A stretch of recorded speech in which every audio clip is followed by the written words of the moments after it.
When they left the Supreme Court precincts on Thursday after 2 days of hearing, they had just over 72 hours to sift through the volumes of evidence and submissions and present to the country a decision that will shape its political trajectory for the next 5 years.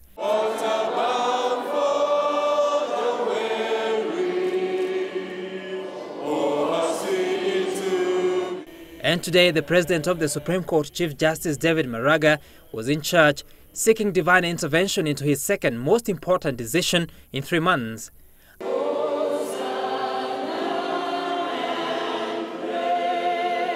A seemingly relaxed Chief Justice mingling with fellow congregants after the service at Nairobi Central SDA Church before confirming they would meet the fast approaching constitutional deadline ahead of time. We'll burn the midnight oil and deliver the judgment on Monday at about 11. You're still writing it? Yeah. Okay, thank you. Tonight.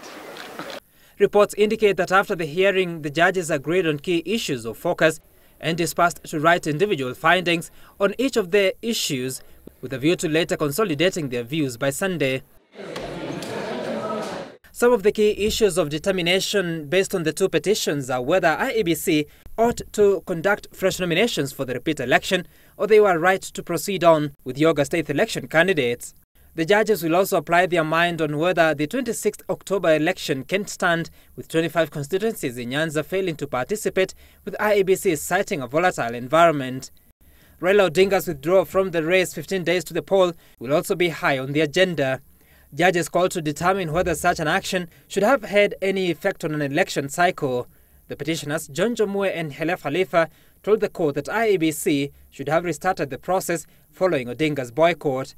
Should the judges unanimously or by majority decide to dismiss the 2 petitions and uphold President Kenyatta's re-election, then him and his deputy William Ruto will be sworn in for the second term by Maraga on the 28th of November.